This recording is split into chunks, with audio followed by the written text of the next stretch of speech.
আল্লাহ কবুল করে। মানুষ যদি কিছু চায় তাদের দোয়া আল্লাহ কবুল করে। মানুষ যদি কোনো কসম করে তাদের কসম আল্লাহ পূরণ করে। কিন্তু আমরা তো আসলে চাওয়াই জানি না। রবের সাথে যে সম্পর্কের মাধ্যমে চায় নেওয়া দরকার এটা আমরা পারি না। রবের সাথে সম্পর্ক যদি গভীর হয় তাহলে তখন তাদের জবানের দাম হয়। তারা কসম করলে তাদের কসম পুরা হয়। লাউ আকসামা আলাল্লাহি লা আবাররাহ।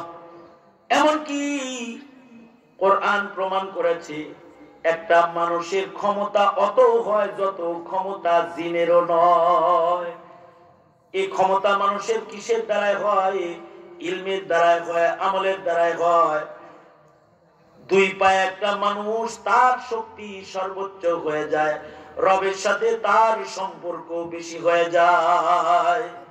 উপমা সুলাইমান আলাইহিস সালাতু ওয়াস সালাম, উনি যখন রানী বিলকিসের কাছে ঈমানের দাওয়াত পাঠাইলেন, রানী বিলকিসের দাওয়াত দিতে, আয় বিলকিস, আমি আল্লাহর পয়গম্বর সুলাইমানের পক্ষ থেকে তোমার কাছে তাওহীদের দাওয়াত, যদি মুখে লা ইলাহা ইল্লাল্লাহ না বলে তাহলে কিন্তু যুদ্ধে নামবো আমি সুলাইমান। বিলকিস তার লোকজন ডেকে এনে পরামর্শ করছে, এই বাদশা সুলাইমান আমাদেরকে তাওহীদের দাওয়াত দিয়েছে, যদি আমরা গ্রহণ না করি তাহলে সে আমাদের এলাকায় হামলা করবে বলে হুমকি দিয়েছে। তো বিলকিসের সঙ্গপঙ্গ যারা আছে তারা বুদ্ধি দেয়, যেহেতু সুলাইমান দাওয়াত দিয়েছে সুতরাং সুলাইমানের দাওয়াত কবুল হওয়ার ভেতরে আমাদের সফলতা।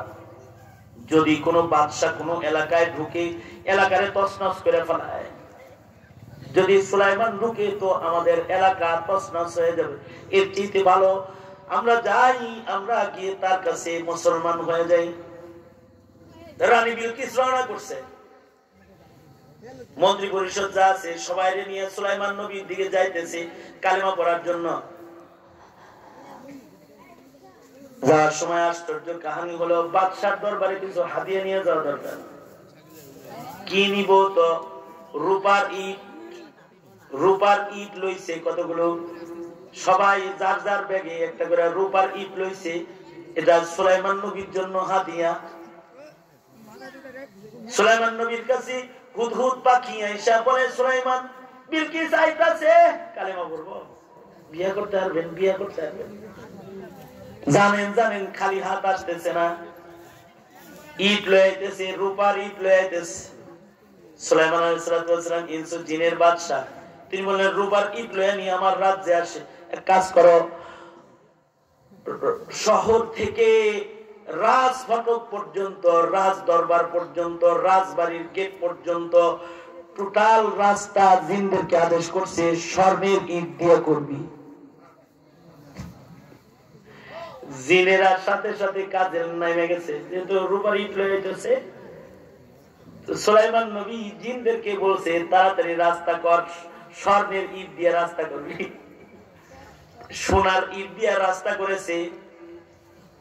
আর পয়গম্বর সুলাইমান নির্দেশ করেছে গাছের দুই পাশে ইয়াকুত আর মারজান দিয়া, গাছের দুই ধারে ঘাস লাগায় ইয়াকুত মারজান লটকায় দিচ্ছে।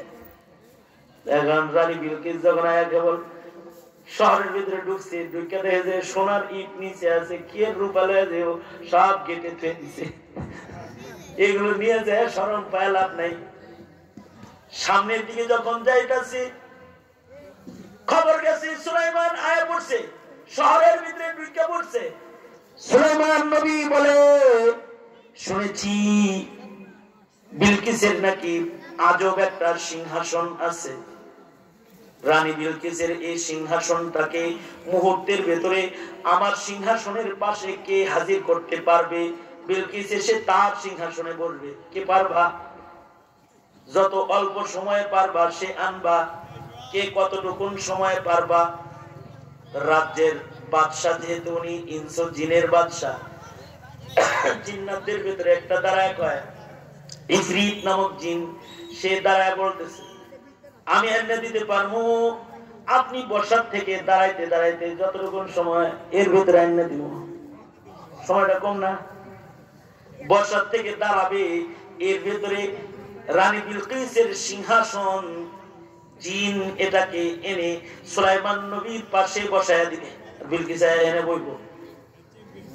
আজব আয়োজন সুলাইমান নবী। সুলাইমান নবী বলে এত বেশি সময় লইব না, আর কম সময় কে পারবি? তাই বাবাটা আর কম সময় কে পারবি? কোরআন বলে, আল্লাহর কালাম সাক্ষী, সেখানে একজন মানুষ বসা ছিল যার কাছে ইলমুম মিনাল কিতাব, যার কাছে কিতাবের ইলম আছে, যে আলেম, এরকম একজন বসা আছে। সে দাঁড়ায় বলে, সুলাইমান, আমি রানী বিলকিসের সিংহাসনকে তার রাজ্যের থেকে আপনার রাজ্যে আপনার সিংহাসনের পাশে মুহূর্তের ভিতরে বসাবো, যে আপনি চোখের পলক উঠাইবেন আর নামাইবেন তো দেখবেন এটা আছে।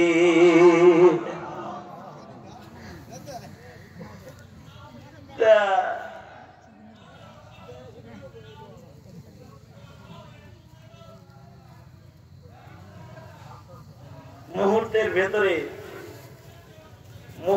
ভেতরে চোখের পলক দিছে আর দেখে সিংহাসন পাশে আছে। এবার বুঝে থাকলে বলেন, ইনসজিনের বাদশাহ সুলাইমানের দরবারে জিনের শক্তি বেশি প্রমাণিত হলো নাকি মানুষের শক্তি বেশি প্রমাণিত হলো? কোরআন বলে, যেই মানুষটা রানী বিলকিসের সিংহাসন, বিলকিসের রাজ্য থেকে সুলাইমানি রাজ্যে সুলাইমান নবীর সিংহাসনের পাশে আনলো, যে মানুষটা, এই মানুষটা তো গাঁজা খাইত। বুঝছেন? এই কথাটা বুঝলেই আমার বয়ান শেষ। উনি কি গাঁজা খাইত? মদ খাইত? কথা বলেন, মদ খাইত? ডান্স ভালো জানতো, গান ভালো জানতো, খেলা ভালো জানতো, কুস্তি ভালো জানতো, পাহলোয়ান বড় ছিল না। কোরআন বলে, এই মানুষটার ভেতরে ইলম ছিল এবং এই মানুষটার ভেতরে ইবাদত ছিল। আল্লাহু আকবার, জোরে আওয়াজ করে বলেন। কারণ মানুষ আল্লাহ কি জন্য বানাইছে? গাঁজা খাইতে বানাইছে না ইবাদত করতে বানাইছে? এই কথাটা বলার জন্যই আমি আয়াত করছি। ভালোবাসা তো আল্লাহ দিবে আমাদেরকে, কিন্তু আমাদেরকে মানুষ হইতে হবে। যদি আমরা অমানুষ হয়ে যাই, অমানুষকে রবের ভালোবাসা দেয়া হয় না, অমানুষ রবের ভালোবাসা পায় না। তবে কেউ যদি মানুষ হয়, দুনিয়াতেও আল্লাহর ভালোবাসা এত পায় যে রানী বিলকিসের সিংহাসনকে মুহূর্তের ভেতরে সুলাইমানি রাজ্যে হাজির করার মতো কুমত ক্ষমতা আল্লাহ তাকে দেয়। পুলসরাতকে বিজলির আকারে পার হওয়ার ক্ষমতা আল্লাহ তাকে দান করবে। আল্লাহ তাআলা শুধু পুলসরাত পার হওয়া নয়, মহান আল্লাহ তাকে জান্নাতের মহারাজত্ব দান করবে। যে জিনিস লাগবে সেটার নাম হলো ইবাদত। সুতরাং ইনসান হিসাবে ইবাদত করব না ছাড়বো? জোরে আওয়াজ করে বলেন, করবো না ছাড়বো?